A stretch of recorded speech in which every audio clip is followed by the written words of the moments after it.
Welcome back to the Horror Shack. I'll never forget the night it all started.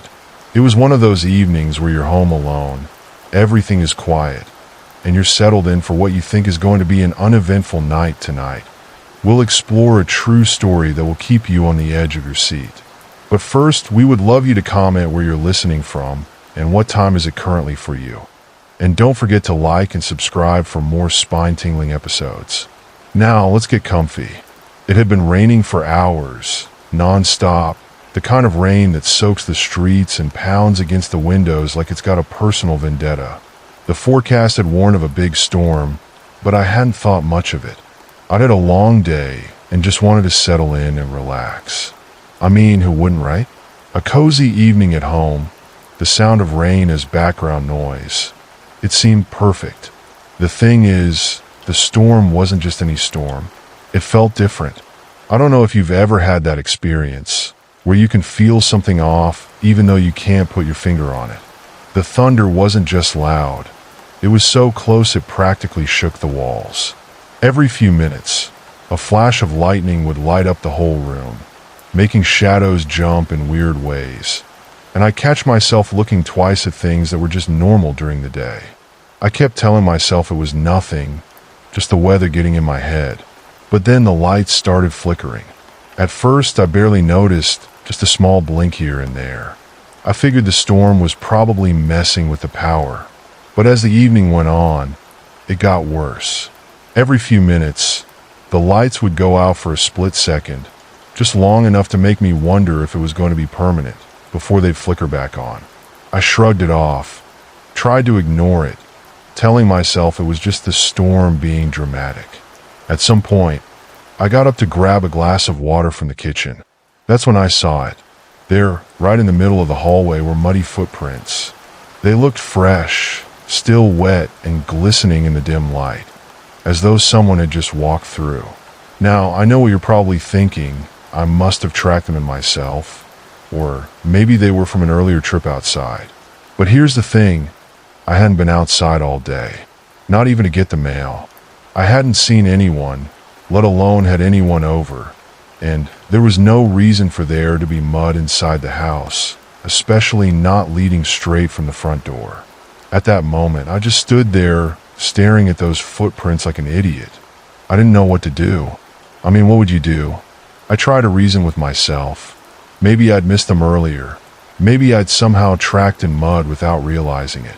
But the more I looked, the less sense that made. I could see the shape of each print, almost like someone had been walking barefoot. They were clear, perfect, and they led from the front door straight toward the staircase. And that's when it hit me. I was alone, or at least, I thought I was alone. I couldn't shake the feeling that something was wrong. I could feel my heart pounding as I stood there, the sound of the storm outside suddenly fading into the background. It was like my brain was trying to piece together an impossible puzzle. I mean, logically, I knew it had to be nothing. It had to be nothing. But no matter how many times I told myself that, the anxiety was already there, building in my chest, and I could feel that sense of dread creeping up on me. Trying to be rational, I decided to check the door. Maybe somehow it had been left open. Maybe there was some explanation I hadn't thought of yet. But when I got to the door, it was locked, just like I'd left it. I even checked the windows nearby, just in case. Locked. All of them. So, how could there be footprints? And not just any footprints. Ones that looked like they'd been made by someone who had just walked in. Someone who hadn't even bothered to take off their shoes. I decided I was probably just freaking myself out over nothing. I grabbed a towel and wiped up the footprints, telling myself that whatever had caused them, they were gone now. And that was that. But even as I scrubbed at the muddy marks, I couldn't shake the feeling that something was off. That somehow, I hadn't solved anything. I went back to my routine, determined to ignore it. But the night wasn't going to let me off that easily. I kept trying to focus on other things, scrolling through my phone, checking messages, anything to distract myself. But every so often, I'd catch myself glancing down the hallway, almost expecting the footprints to come back, as ridiculous as that sounds. I mean, how could they? I just cleaned them up, but I couldn't shake the feeling that I was being watched. Hours went by, and finally, exhausted, I decided to head to bed. The storm hadn't let up at all. If anything, it seemed to be getting worse. Lightning flashed through the windows, lighting up the whole room like a spotlight, and every time it did, I'd catch shadows on the walls, making me jump a little. But that was just my mind playing tricks on me, right? The night passed slowly. I kept waking up every so often, listening to the sounds of the storm, and every time I thought I heard something, a faint tapping or the creak of the floorboards in the hallway, I'd tell myself it was just the house settling or the wind. Eventually, I fell asleep, figuring I just had a weird night and that it would all make sense in the morning.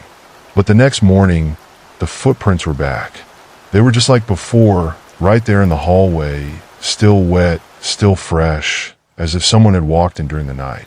Only this time, they were a few feet closer to the stairs. I can't even explain the feeling that hit me then.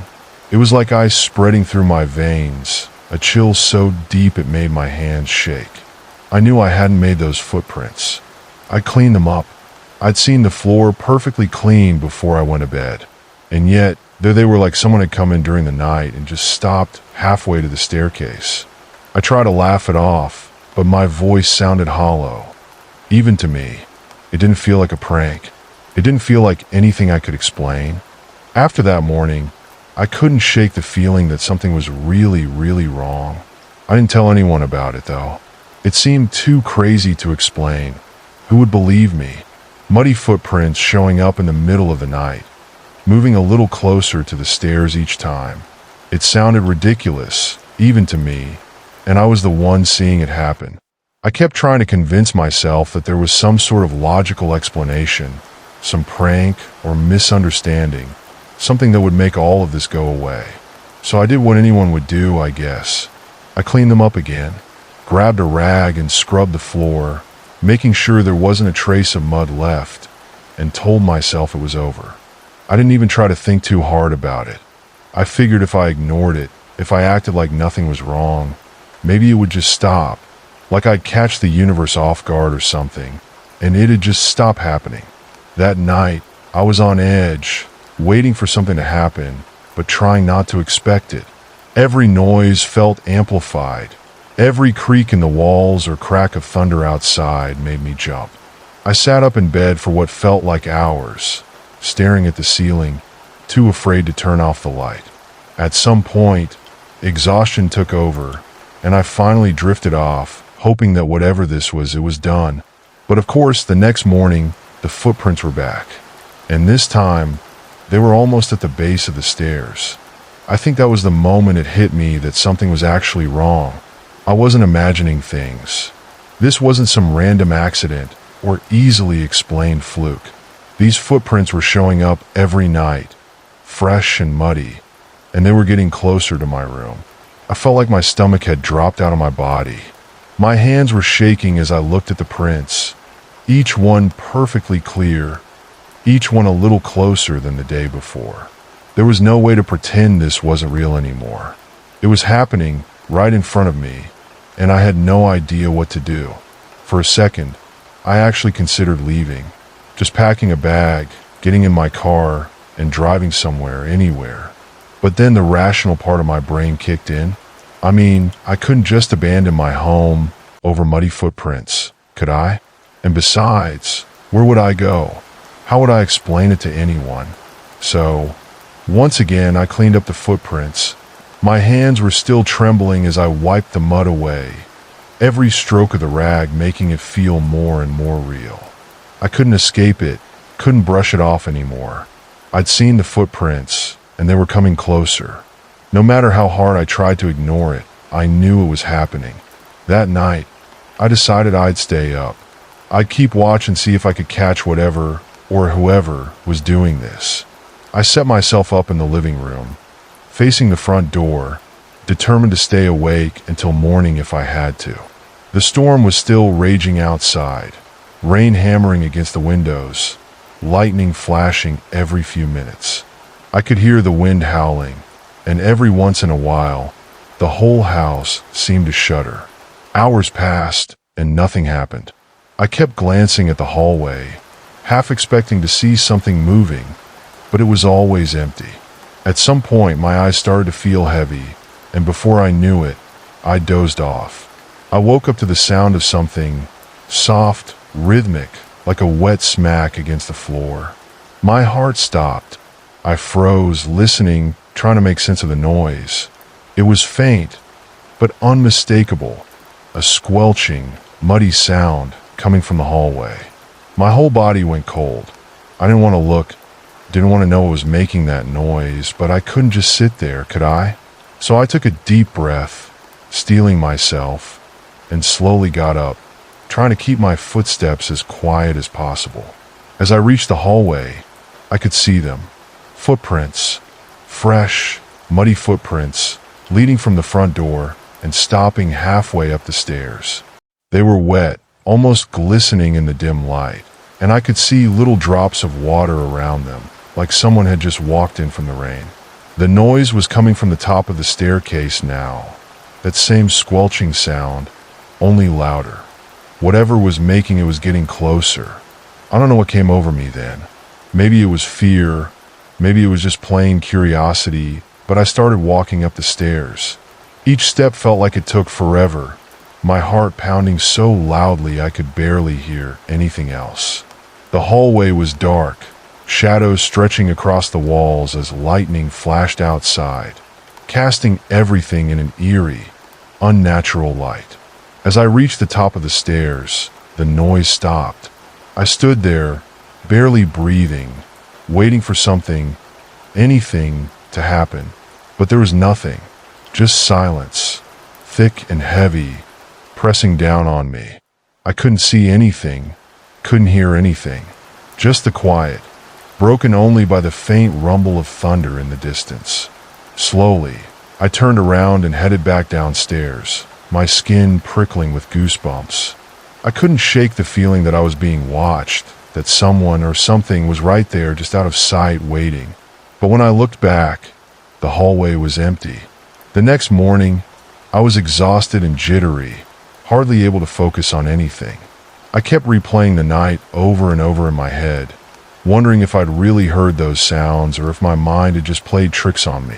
But no matter how much I tried to reason it away, I couldn't shake the memory of those footprints, wet and fresh on the staircase. It was all too real. I knew I needed to talk to someone, but who could I even tell? I could already hear my friends' laughter if I tried to explain it to them. They'd think I was losing it, or worse, that I was pulling some elaborate prank for attention. So I kept it to myself, deciding I'd just try to deal with it alone. That night, I stayed up late again, but this time I didn't bother sitting in the living room. Instead, I locked myself in my bedroom, feeling slightly more secure with the door shut and the lights on. I told myself it was fine, that whatever was happening would just stop eventually. Maybe I'd had a string of really strange coincidences, and now things would go back to normal. But of course, that didn't happen. Around midnight, just as the storm outside began picking up again, I heard it, the soft, squelching sound, faint but unmistakable, coming from the hallway. My heart was pounding so hard I could barely hear anything else. I didn't move, didn't dare even breathe too loudly. I just sat there, straining to hear.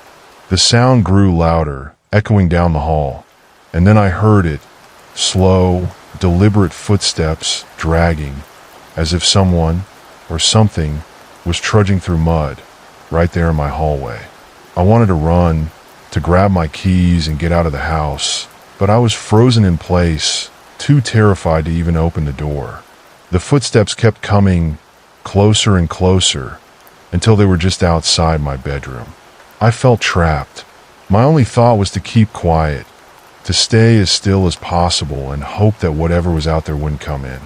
The footsteps stopped right outside my door, and for a few moments, there was only silence.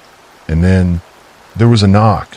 Not a loud knock, not something that demanded to be answered. It was soft, almost hesitant, as if whoever or whatever was on the other side was just making sure I was aware of them.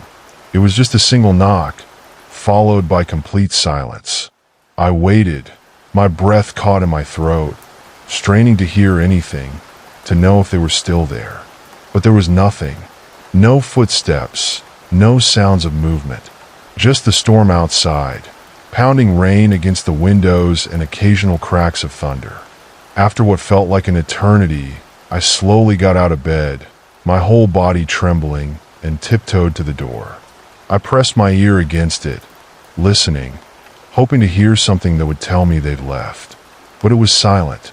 Finally, gathering whatever courage I could muster, I unlocked the door and opened it a crack, just enough to peek out.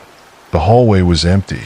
The only thing, there was a single, muddy handprint on the door, right at eye level, as if someone had pressed their hand against it, waiting for me to open up. I slammed the door shut, my mind racing. The handprint looked fresh, wet mud smeared across the wood. There was no way I could rationalize this. It was happening right in front of me, and I had no idea what to do. I didn't sleep that night. I stayed awake, sitting on my bed with my back against the wall, watching the door until the first light of dawn crept through the window. Only then did I feel brave enough to get up and go out into the hallway. The muddy handprint was still there, and I couldn't bring myself to touch it. I just stared at it, the shape of the fingers clearly visible, each one leaving a faint smear of mud on the door. It looked almost too perfect, like it had been deliberately placed there. I tried to go about my day as normally as possible, but every time I walked past that handprint, my stomach twisted. I knew I couldn't keep ignoring this, that I needed to figure out what was happening. But the idea of finding out was almost as terrifying as the events themselves. As the day wore on, I found myself drawn to the history of the house. I'd never looked into it before. It was just a house, right? But now I needed answers. So I did some research, digging through online records, hoping to find something that would make sense of all this. The house had been built over a century ago, back in the late 1800s, and had gone through several owners. Nothing too unusual. But then I stumbled upon an article from about 50 years ago, a small piece buried in the local paper, about a man who had disappeared from the house during a storm, just like the one outside. The article didn't give many details, just that the man had left behind his belongings, his car, everything, and hadn't been seen since. His family claimed he'd been acting strangely before he vanished, talking about muddy footprints and strange noises in the night. I felt a chill run down my spine. It was too similar to be a coincidence. Could it be that this man had experienced the same thing I was going through? And if so, what did that mean for me? The storm returned that night, louder and more violent than ever. The rain sounded like it was trying to break through the windows, and the thunder shook the whole house. I couldn't bring myself to go to bed. Instead, I sat in the hallway, flashlight in hand, staring at the front door waiting. It didn't take long. Around midnight, the lights flickered, casting eerie shadows that danced across the walls, and I heard it, the soft, wet sound of footsteps, making their way up the stairs, one by one. I held my breath, clutching the flashlight like it was some kind of shield, as the footsteps drew closer. This time, they didn't stop outside my door. They went past it, down the hallway, pausing just at the top of the stairs. There was a silence, then a faint, shuffling noise, like something being dragged across the floor. I couldn't see what was happening, but I could feel it. The presence, the heaviness in the air, as if someone was standing just outside my line of sight, watching me. I sat there, paralyzed, waiting for something, anything, to happen. The seconds stretched into minutes, each one filled with a sense of dread that I couldn't shake. Finally, the footsteps moved again, this time heading back down the stairs, slower, each step echoing in the darkness. The sound faded away, and the silence returned, but I knew it wasn't over. Whatever was haunting my home, it was only getting bolder. And as I sat there, alone in the dark, I couldn't shake the feeling that I was running out of time. The next day, I found myself unable to leave the house. I was consumed by the events of the previous night, feeling like a stranger within my own home. I tried to tell myself I just had a vivid nightmare, that maybe the wind or my mind had twisted the sounds of the storm into something sinister. But I knew I was just grasping for any kind of explanation that would bring me peace. The handprint was still on the door, though it had started to dry, its details fading slightly. I tried to scrub it off with a damp cloth, but it left a faint, muddy shadow. No matter how hard I scrubbed, it wouldn't go away. It was as if the stain was etched into the wood, an unshakable reminder of my visitor. I spent the day researching local records, diving into old newspapers, and reading forums about strange occurrences. The more I read, the more I realized my story was eerily similar to tales from the past. People hearing footsteps in the middle of the night, objects moving on their own, and figures lurking just out of sight. All of it was disturbingly familiar. And the scariest part? None of these stories had happy endings. The people who experienced these things either moved away or disappeared without a trace. As evening approached, I found myself bracing for another long night, unsure if I could bear another encounter. I tried to prepare myself. I placed salt around the entrances, whispered words of protection I'd read about online, and carried a small pocket knife, though I wasn't sure how it would help. I was willing to try anything. By midnight, the storm was back, and I sat in the living room with every light on, gripping my flashlight tightly. The house creaked around me, each sound amplified in the stillness of the night. My pulse quickened at every rustle, every groan of the wood. And then, just as I thought I'd made it through the night without incident, the footsteps returned. This time, they sounded heavier, more deliberate, as though the entity wanted me to know it was there. I felt it moving through the hallway, its presence as tangible as a chill in the air. It was getting closer, its path unyielding, and soon it was right outside the living room. I held my breath, unable to move, my hands clammy as I clutched the flashlight tighter. My gaze was fixed on the doorway, and I could see something, a shadow, just beyond the light, lingering at the threshold. I tried to convince myself it was a trick of the light, but the shadow was too defined, too human-like to be a mere illusion. A quiet, almost inaudible whisper drifted through the room, like wind slipping through a crack. I couldn't make out what it said, but I could feel it, resonating within me like a low hum. It was as though the house itself was alive, breathing, and whispering secrets it refused to share. The shadow didn't move. It just stayed there, waiting, as if it were waiting for me to make the first move. I felt as though I was in some kind of standoff, where any sudden action could provoke whatever was standing in the shadows. I mustered all the courage I had, and in a shaky voice, I called out, "Who are you? What do you want from me?" The air thickened, as though my words had triggered something. For a long moment, there was silence, and then the shadow began to shift, becoming more defined. A figure slowly took form, a tall, slender outline with features blurred, almost melting into the shadows around it. It raised its arm, pointing toward the door, a gesture as slow and deliberate as everything else about it. I didn't know what it wanted me to see, but I could sense a kind of urgency in its gesture, as if it were trying to tell me something. My heart pounded as I forced myself to move, my legs shaky as I took a few steps toward the door. The figure remained still, its gaze, or whatever semblance of a gaze it had, locked on me. I reached the door, every nerve in my body on high alert, and glanced outside.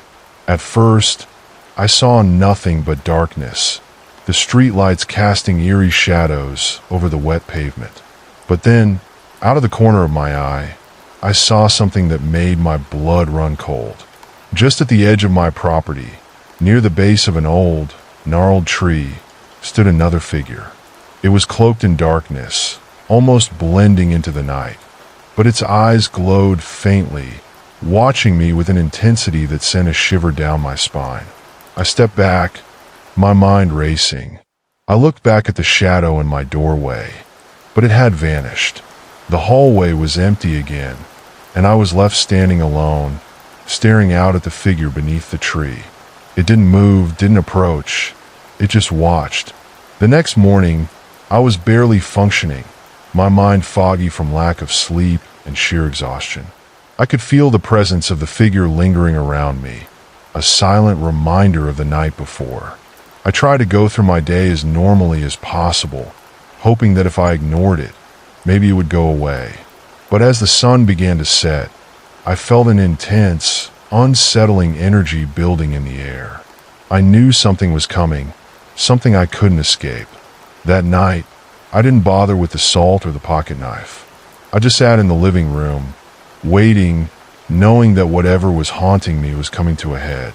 The storm outside grew fiercer, lightning illuminating the room in flashes. Each crack of thunder seemed to draw the figure closer, as though it were feeding on the storm's energy. I could feel it coming, an invisible force closing in, and just when I thought I couldn't bear it any longer, the lights went out, plunging the room into complete darkness. At that moment, I heard footsteps again, loud and clear, coming from the hallway. They were faster this time, almost frantic, as if the figure was desperate to reach me. I clutched my flashlight, but it wouldn't turn on. Panic surged through me as I fumbled with it, my hands shaking. The footsteps stopped right in front of me, and I felt a cold breath on my neck, the hairs on my skin standing on end. I was too terrified to move, too terrified to breathe. I could feel it there, just inches away, its presence suffocating, pressing down on me like a weight. A voice, low and rasping, whispered in my ear, "You shouldn't have come here." And just as suddenly as it had begun, the presence vanished. The lights flickered back on, and I was alone in the room, my heart racing, my mind reeling from what I'd just experienced. I knew, without a doubt, that whatever was in this house didn't want me here. I packed my things that night, barely able to function, my hands trembling as I stuffed clothes into a bag. I didn't care where I went, I just knew I needed to get out. By the time I left, the storm had subsided, and the air was eerily still, as though the house itself was watching me go. As I drove away, I glanced back one last time and saw the figure standing at the edge of the property, watching me leave, its form a shadow against the pale dawn light. I never looked back after that, but I knew, deep down, that it was still there, waiting for the next unsuspecting soul to cross its threshold. Weeks had passed since I left the house, but the memories clung to me like a cold fog. Even now, I couldn't shake the feeling that I was still being watched. Moving into a new apartment on the other side of town should have brought some relief, but instead, it only made me more aware of how deeply the events had affected me. In the days that followed, I found myself drawn to researching the house obsessively. I pored over records, desperate to understand what could have happened there, what I had encountered. Yet, as hard as I tried, I couldn't find anything definitive. The house's history was shrouded in mystery, its past residents only loosely documented, with no indication of anyone experiencing anything like I had. But there were whispers, rumors of disappearances, unexplained noises, and figures seen lurking around the property at night. It seemed like every lead I found raised more questions than answers. My nights grew restless, plagued by nightmares that felt too vivid, too real. I dreamed of the shadowy figure in the doorway, of the cold breath against my neck, of eyes watching me from the darkness. In my dreams, I could feel the oppressive weight of its presence, pinning me down, making it impossible to breathe. The house was never far from my mind. It was like an invisible chain, drawing me back even though every instinct screamed for me to stay away. One day, I received an email from someone claiming to know about the house. They introduced themselves as Lila, a paranormal investigator who had heard about my story through the forums where I'd been posting for answers. Her email was brief, but unsettlingly confident. I know what you've experienced, and I know why it happened. The house has a long history, but it's not what you think. Meet me at the cafe on Elm tomorrow at noon if you want answers. Asterisk. Against my better judgment, I agreed to meet her. The cafe was quiet when I arrived, its dim lighting casting shadows over the tables. I sat in a corner, sipping my coffee, anxiously waiting for Lila. She arrived shortly after, a woman in her early 30s with piercing eyes that seemed to see right through me. She wasted no time with pleasantries. "Tell me everything you saw," she said, her voice low, serious. I recounted every detail: the footsteps, the shadowy figure, the whispering voice, the handprint that wouldn't come off the door. Lila listened intently, nodding occasionally, her face expressionless. When I finished, she leaned forward, her gaze intense. "The entity you encountered isn't tied to the house itself, but to the land it's built on. There was a massacre on that property over a century ago. It was buried and forgotten, but sometimes events leave scars, and those scars attract certain energies." Her explanation sent a chill down my spine. "So, it's not a ghost? Not in the way people usually think," she said, her tone grave. "It's more like an echo, a memory of something dark and violent that won't let go. Some people call them residual hauntings. They don't seek interaction. They replay the same events over and over. But yours isn't typical. It seems aware, focused, and that's more dangerous." Her words only deepened my fear.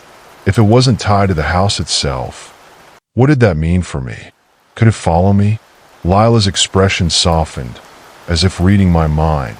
In rare cases, entities like these can attach themselves to people, especially if they feel threatened or disturbed.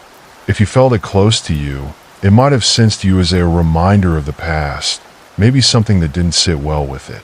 These energies don't see the world as we do. It's more primal.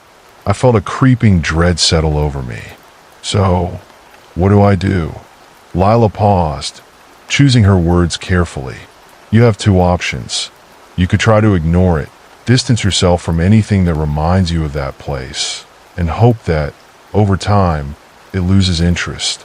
Or," she hesitated, her gaze hardening, "you could confront it, go back, understand what it wants, and see if there's a way to sever the connection." The idea of returning to that house filled me with terror, but I couldn't ignore the feeling that Lila was right. Ignoring it hadn't worked. It was haunting my dreams, intruding on my thoughts. It felt like it was growing stronger, reaching out to me from the dark corners of my mind. After a long silence, I nodded. "I'll go back." Lila gave me a solemn nod. "I'll help you, but know that this isn't without risk. Whatever it is, it's already marked you. Once you confront it, there's no turning back." The next evening, Lila and I drove to the house together. She came prepared, her bag filled with tools, salt, candles, charms, things I didn't understand but took comfort in nonetheless. The house loomed ahead of us, its windows dark, its shadow stretching across the lawn like a sinister hand reaching toward us. Inside, the air was thick, charged with an unnatural energy. Lila set up candles in each corner of the living room, murmuring words I didn't understand as she placed salt around the entrances. I felt a strange calm wash over me as she worked, like her presence alone was keeping the darkness at bay. Once everything was ready, Lila turned to me, her expression serious. "Whatever happens, stay close to me. We'll try to make contact, but if it starts to feel too intense, don't hesitate to back away. This isn't something to play with." I nodded, my pulse racing as I took a deep breath. Together, we began calling out to the presence, inviting it to show itself. At first, there was nothing but silence, an oppressive stillness that seemed to swallow our voices. But then, Slowly, the temperature dropped, and I felt a familiar chill settle over me. A soft creak echoed from the hallway, and I saw the shadow begin to take shape, just as it had before. But this time it felt different, stronger, more defined, as though it had been waiting for me to return. Lila held out her hand, signaling for me to stay calm. "Tell it what you want," she whispered. "Ask it why it's here." I swallowed hard, forcing the words past my trembling lips. "Why are you here? What do you want from me?" The shadow didn't move, didn't make a sound, but I felt an overwhelming sense of sorrow radiating from it, a heavy, suffocating sadness that threatened to pull me under. Images flickered in my mind, flashes of violence, fear, and anger. I saw glimpses of people, their faces twisted in pain, their eyes hollow. I realized, with dawning horror, that these were the echoes of the massacre Lila had told me about. The entity was trapped, bound to its last moments of suffering and despair. It wasn't trying to hurt me. It was reliving its own torment, over and over again, unable to escape. Just as I began to understand, the shadow moved, reaching toward me with a trembling hand. I felt its sadness pierce through me, a sorrow so deep it was almost unbearable. In that moment, I realized that it wasn't trying to harm me. It was reaching out, desperate for someone to acknowledge its pain. I extended my hand, allowing the shadow to touch me. The air grew colder, and for a moment, I felt the weight of its suffering, an echo of the agony it had endured. But as I held its hand, the figure began to fade, its edges softening, its form becoming less defined. I felt a strange sense of peace, as though a heavy weight was lifting, and as the figure disappeared, the oppressive energy in the room dissipated. The house fell silent, its air light and still for the first time since I'd arrived. Lila gave me a small, reassuring smile. "It's over," she said quietly. "You helped it find peace." We left the house that night, and as I walked away, I felt a profound sense of relief wash over me. The nightmares stopped, and I no longer felt the oppressive presence lurking in the corners of my mind. It was as if the darkness had lifted, leaving only a quiet, haunting memory.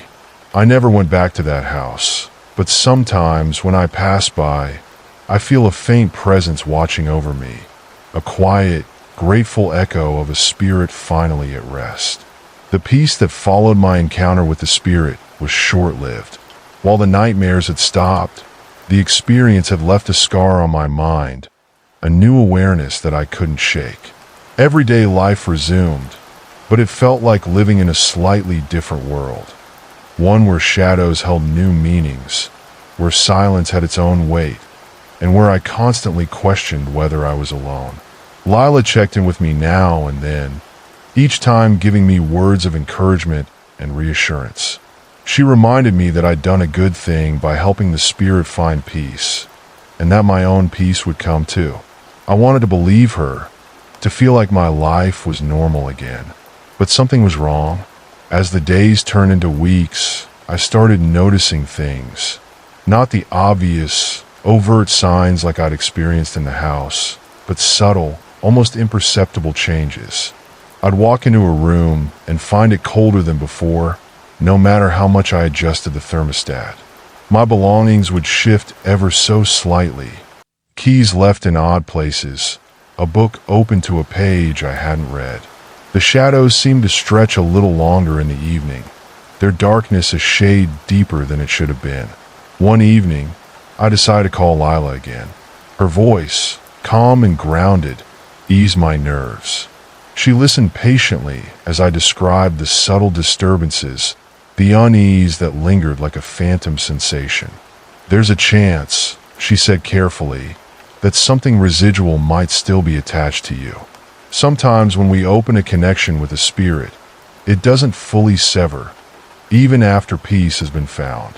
These entities, especially one as strong as the one you encountered, can leave traces behind." "Traces?" I asked, heart sinking. So it's not over?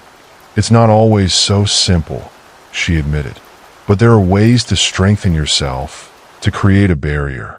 You can claim your space, reclaim your life. Her advice was simple but powerful. Focus on grounding myself, on creating boundaries both mentally and physically.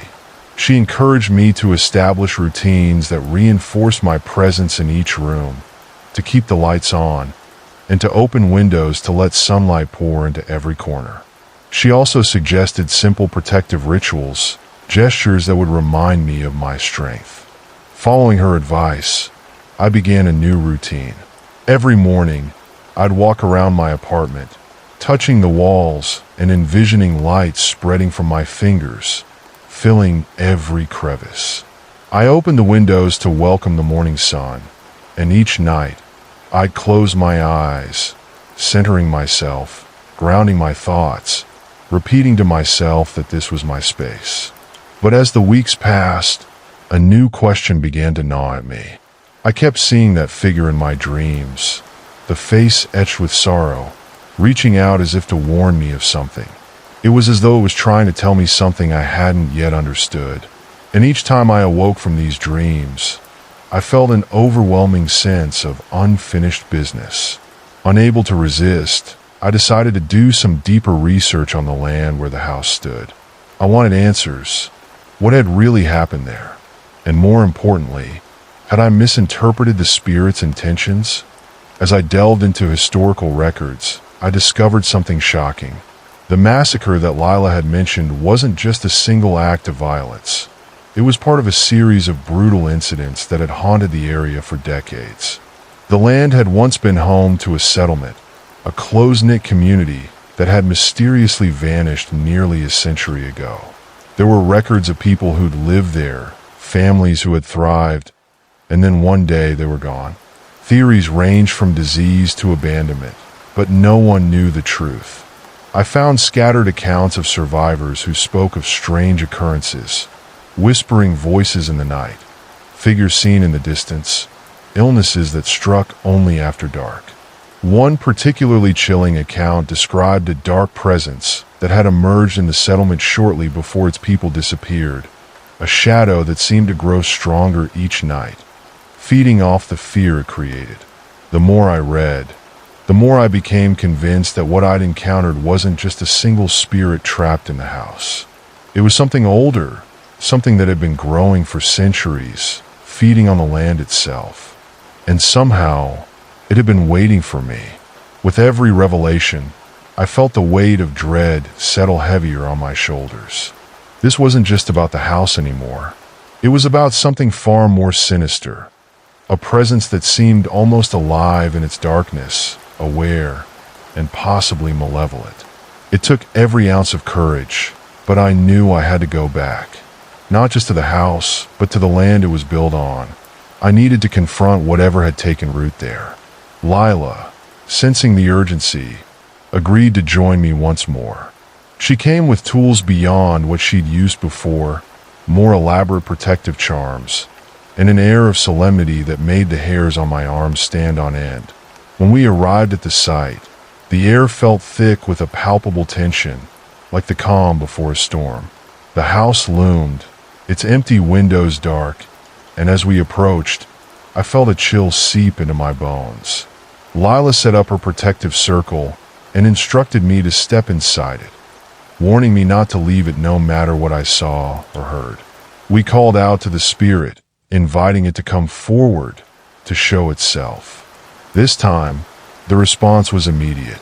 The air grew colder, and I felt an oppressive weight settle over us. Shadows coalesced in the corners, forming the figure I'd seen before. But this time, it wasn't alone. More figures appeared, ghostly, silent, their faces twisted with expressions of sorrow and despair. They surrounded us, their forms flickering in and out like static. It was as though we were standing in the middle of a waking nightmare, surrounded by lost souls, each bearing a fragment of the land's dark history.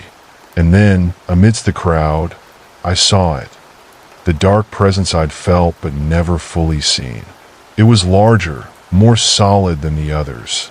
Its form a swirling mass of shadows with two glinting eyes that watched me with a cold, predatory intelligence. I felt my heart race, every instinct screaming at me to flee, but I stayed rooted, meeting its gaze. Lila's voice was steady, though I could see fear flickering in her eyes. "Ask why it's here," she whispered. "Why does it cling to this place?" I swallowed, my throat dry, and spoke, my voice barely a whisper. "What do you want? Why are you still here?" The entity didn't respond with words, but images flooded my mind. Visions of the past, of blood and violence, of despair that had festered and grown over generations. I saw the massacre, the families torn apart, the pain that had stained the land itself. And beneath it all, I sensed a hunger, a need for something that had been denied for centuries: peace. But as I tried to reach out, to offer some semblance of comfort, the entity recoiled, retreating into the shadows. It was as though it couldn't accept the peace it sought, as though it had become so twisted by its own suffering that it no longer remembered what peace was. Lila's voice broke through my thoughts. "It's bound to this place by its own pain. Until it chooses to release itself, it will continue to haunt this land, to trap others in its cycle. Is there nothing we can do?" I asked, desperation lacing my words. She shook her head slowly. "This spirit, this darkness, is older than any of us. Sometimes, the only thing we can do is bear witness, to let it know that its suffering has been seen." And so we stood there, surrounded by the silent figures, watching as they faded, one by one, into the night. The dark presence lingered, its gaze locked onto mine, a quiet acknowledgement passing between us. And then, like a wisp of smoke, it vanished, leaving us alone in the quiet darkness. Returning to the land allowed me to finally understand the depth of what had been haunting me. It was more than just a ghost story or a haunting. It was a reminder of the weight of unresolved suffering, of the scars left by violence and loss, and of the ways these memories can linger, haunting those who come after. With time, I learned to live with the memory of that night, the weight of the history I had uncovered. And though the darkness had lifted, the experience had changed me forever. I felt a deeper empathy, a connection to those who had suffered, and a sense of purpose in honoring their memory. I would never forget the house, the figures, or the dark presence. But in a way, I had found peace, knowing that I had faced my fear and emerged on the other side. Despite feeling that I'd finally put the spirit to rest, the days that followed were filled with a profound unease that words couldn't capture. My dreams were haunted by flickering shadows and cold winds, and every morning I woke up feeling as though I hadn't truly slept. The comforting routines I'd created began to feel hollow, like an old ritual whose meaning had faded over time. I reached out to Lila again, half hoping she'd reassure me that this was only the aftermath of an intense experience. But instead, her voice held a weight that made me feel like we'd only scratched the surface. "I've been thinking about your encounter, Sam," she said, her tone cautious. "There's something about this, something older, deeper. I thought at first it might just be an attachment from a restless spirit. But the way it behaved, the way it resisted, it's almost like this entity has a will of its own." "What do you mean?" I asked, feeling a chill run through me. "I mean that this could be more than just a haunting. There are forces that anchor themselves to places, absorbing all the pain and anguish left behind by the people who've lived there. It becomes more than just an entity. It's like the place itself is alive." The words sank in, resonating with a terrifying clarity. All those nights when I'd felt watched, all those dreams of reaching out to something I couldn't understand, it wasn't just my mind playing tricks. Something had been waiting, growing stronger, and I had somehow become a part of it. "What can I do?" I whispered, feeling a sense of dread settle over me. "There are two choices, Sam," Lila replied, her voice soft yet unyielding. "You can leave and never return, cut all ties with that place. Or you can face it, find a way to communicate with it. But know that if you choose to confront it, there's a risk that it could bind itself to you even more strongly. This isn't a journey for the faint of heart." I wrestled with the decision for days, torn between fear and a strange sense of duty. Something deep within me felt that walking away wasn't an option. This entity had been crying out for help, trapped in a cycle of suffering, and I couldn't bear the thought of abandoning it to eternal darkness. And so, despite the risks, I resolved to go back one last time, hoping I could find a way to bring it peace, or at least to understand it. I arrived at the house with a sense of determination, but also trepidation. The air was thick with an unnatural stillness, and the silence pressed down on me like a weight. I felt as though the house was watching me, its presence as palpable as a living being. Lila had taught me a ritual for grounding myself, for building a protective wall within my mind.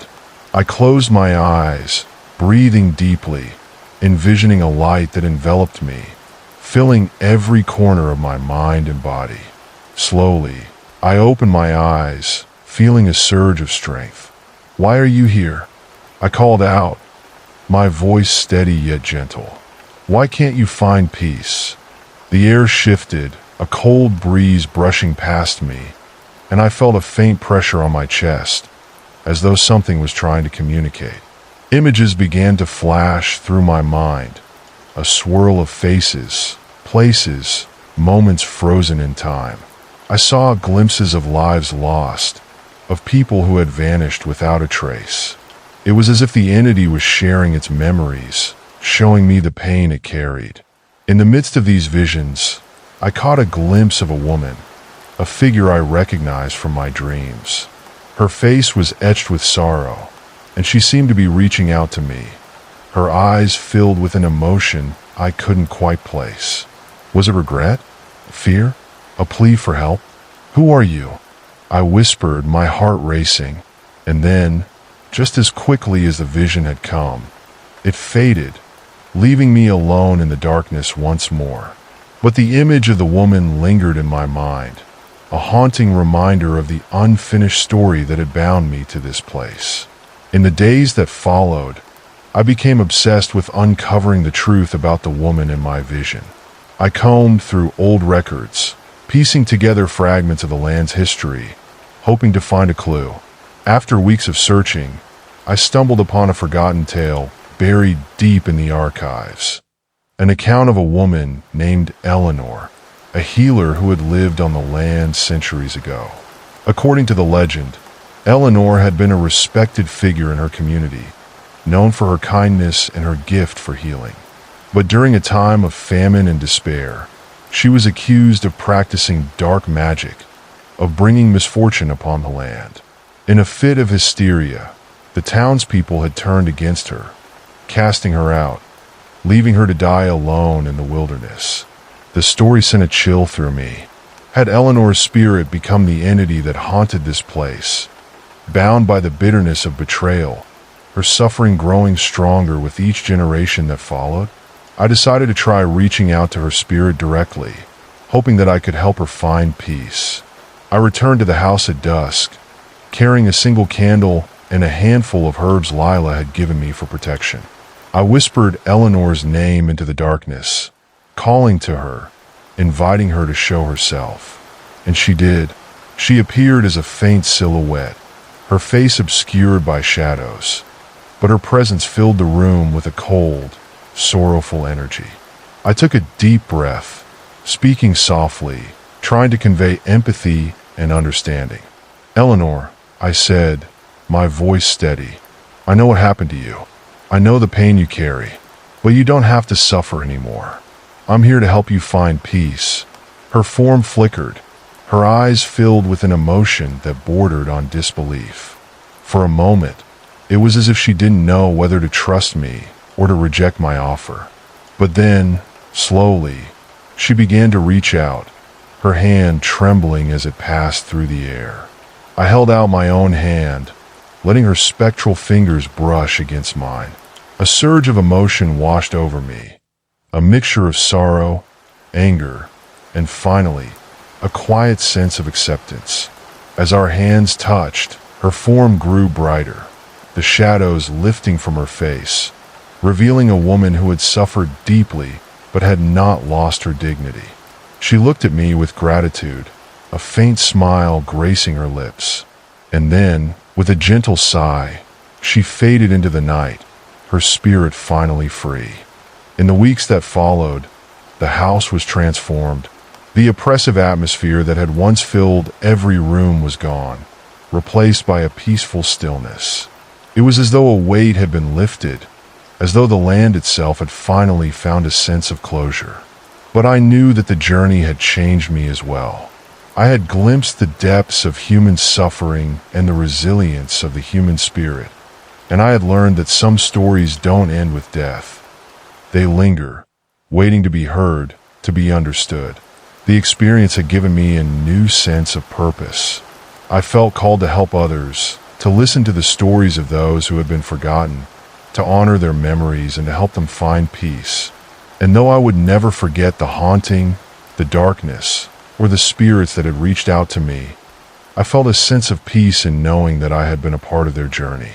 Months passed since the night I freed Eleanor. Life regained its ordinary rhythm, yet the experience had left a profound mark on me.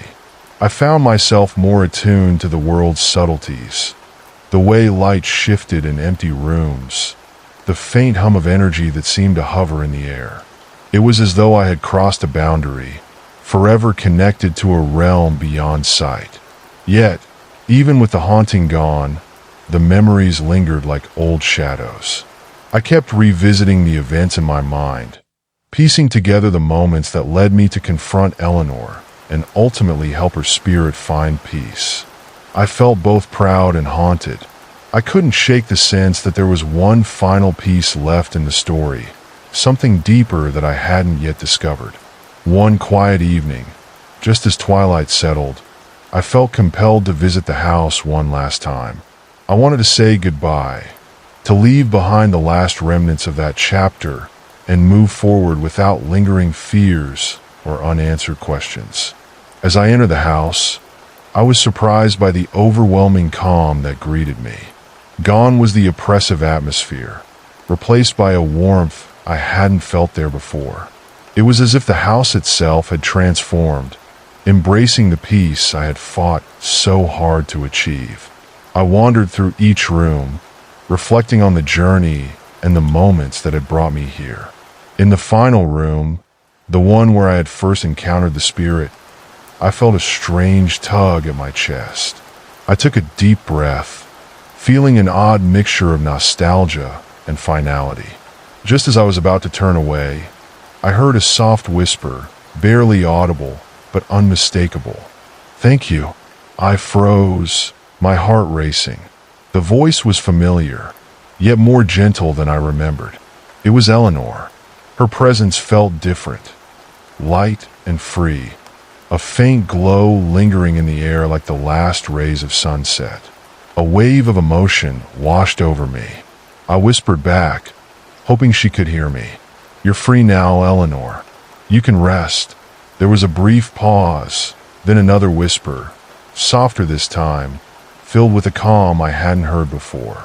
"Yes, I am." The glow faded, leaving me alone in the dim room. But there was no sense of loss or sadness, only a quiet acceptance, a feeling that the story had finally reached its true ending. As I walked out of the house, I felt the weight of the past lift from my shoulders. The boundaries between the living and the dead had been crossed, but in doing so, I had found a new sense of peace, both for Eleanor and for myself. I knew I would carry her story with me, a reminder that even in the darkest corners, there is hope, redemption, and the possibility of a peaceful end. And though I didn't know what the future held, I felt ready to face it, unburdened and free. If you actually enjoyed these stories, please subscribe and leave us a comment to the next horror story you'll want us to tell. Till then, see you in the next one.